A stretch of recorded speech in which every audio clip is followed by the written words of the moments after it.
Towards the end of 1989, a great box of documents arrived at my office without any indication where they came from. And I opened them and found in it a complete set of Monsanto files, particularly a set of files dealing with toxicological testing of cows who've been given RBGH. BST, trade name Posilac, is being used in more than a quarter of the dairy herds in the United States, according to Monsanto. The milk has been drunk by a large portion of the American population since the Food and Drug Administration declared it safe for both cows and humans 4 years ago. And at that time, Monsanto was saying, there's no evidence whatsoever of any adverse effects, we don't use antibiotics, and this clearly showed that they had lied through their teeth. It's described areas of chronic inflammation in the heart, lung, kidney, spleen, also reproductive effects, also a whole series of other problems. The most comprehensive independent assessment of the drug concludes that BST results in unnecessary pain, suffering and distress for the cows. This is not acceptable for a drug designed simply to increase milk production. It is a silly product. We have the industrial world is awash in milk. We're overproducing milk. We actually have governments around the world who pay farmers not to produce milk.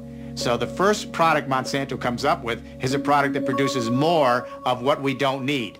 Of course, you'll want to inject Posilac to every eligible cow, as each cow not treated is a lost income opportunity. But the problem was that use of the artificial hormone caused all kinds of problems for the cows.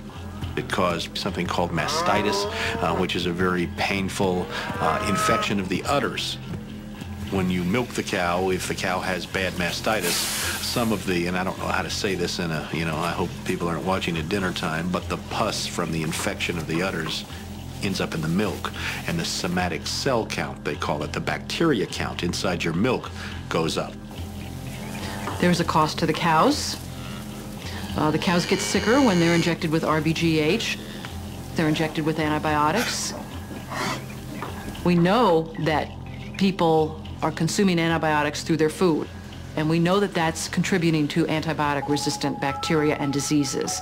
And we know we're at a crisis when somebody can go into a hospital and get a staph infection and it can't be cured and they die. That's a crisis. Bad for the cow, bad for the farmer, bad potentially for the consumer. The jury is out. We see a lot of conflicting evidence about potential health risks. And of course, as a consumer, my belief is, why should I take any risk?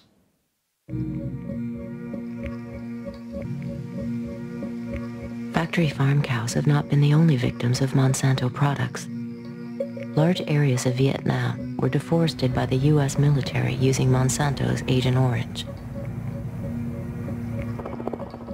The toxic herbicide reportedly caused over 50,000 birth defects, as well as hundreds of thousands of cancers in Vietnamese civilians and soldiers, and in former American troops serving in Southeast Asia. Unlike the Vietnamese victims, U.S. Vietnam veterans exposed to Agent Orange were able to sue Monsanto for causing their illnesses. Monsanto settled out of court, paying $80 million in damages, but it never admitted guilt.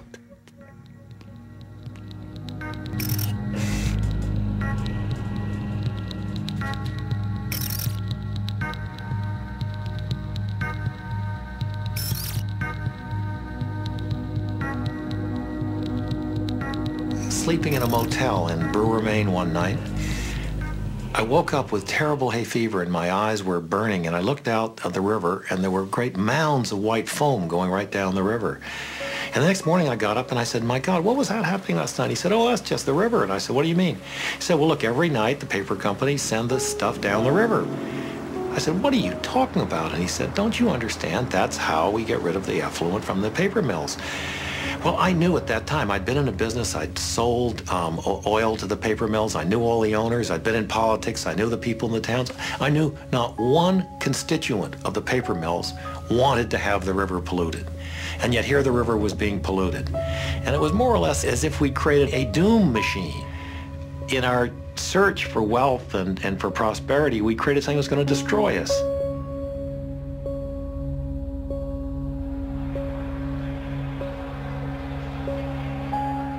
The traders who are involved in the market are not guys whose moral fiber when it comes to environmental conditions are going to be rattled at all. They're seeing dollars and they're making money. Brokers don't stay away from copper because it violates their religious beliefs or their environmental policies. No. And you think about it, but it's fleeting. It really is a fleeting moment. It's like, you know, yeah, oh yeah, well, the town's being polluted down there in Peru, but hey, this guy needs to buy some copper. And getting paid a commission too. Our information that we receive does not include anything about the environmental conditions. Because until the environmental conditions become a commodity themselves or are being traded, then obviously we will not have anything to do with that. It doesn't come into our psyche at all. You know, it's so far away, and you hardly hear anything about it. I mean, keep in mind, I mean, there are things going on right in our backyards, for God's sake. We trade live hogs. I mean, there's so many pigs in the state of Carolina that is polluting the rivers, but how often do you find out about that?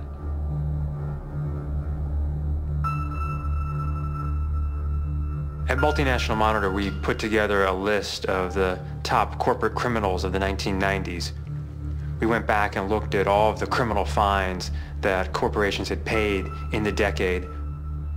Exxon pled guilty in connection to federal criminal charges with the Valdez spill and paid $125 million in criminal fines. General Electric was guilty of defrauding the federal government and paid $9.5 million in criminal fines. Chevron was guilty of environmental violations and paid $6.5 million in fines. Mitsubishi was guilty of antitrust violations and paid $1.8 million in fines. IBM was guilty of illegal exports and paid $8.5 million. Was guilty of environmental violations. Pfizer, the drug manufacturer, was guilty of antitrust violations and was guilty of food and drug regulatory violations. Sears was guilty of financial fraud. Blue Cross Blue Shield of Illinois. Unical was guilty of fraud, environmental violations. Korean Airlines paid finance violations. It paid $225 million. Hoffman LaRouche guilty of an antitrust violation. The problem that whether you obey the law or not is a matter whether it's cost effective. If the chance of getting caught and the penalty are less than it costs to comply, people think of it as being just a business decision. Drawing the metaphor of the early attempts to fly.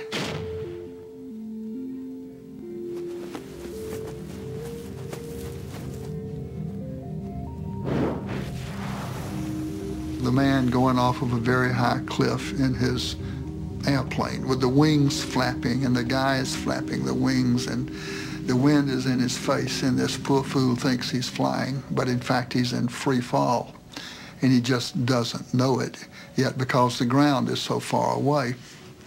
But of course the craft is doomed to crash.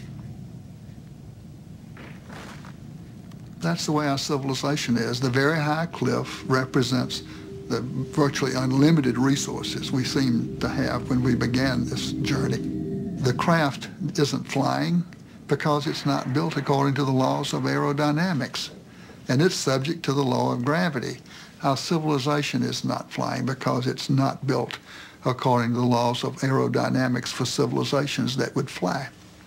And of course the ground is still a long way away, but some people have seen that ground rushing up sooner than the rest of us have. The visionaries have seen it and have told us it's coming.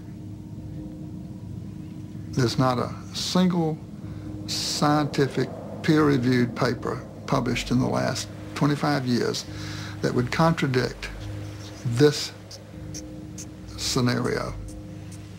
Every living system of Earth is in decline. Every life support system of Earth is in decline. And these together constitute the biosphere. The biosphere that supports and nurtures all of life, and not just our life, but perhaps 30 million other species that share this planet with us.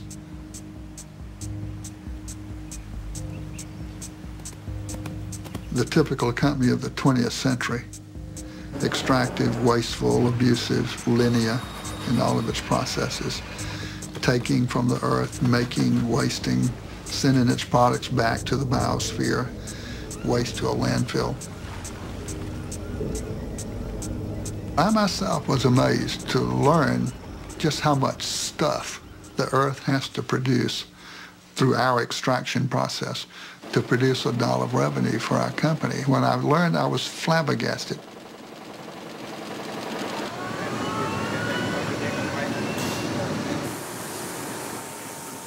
We're leaving a terrible legacy of poison and diminishment of the environment for our grandchildren's grandchildren, generations not yet born.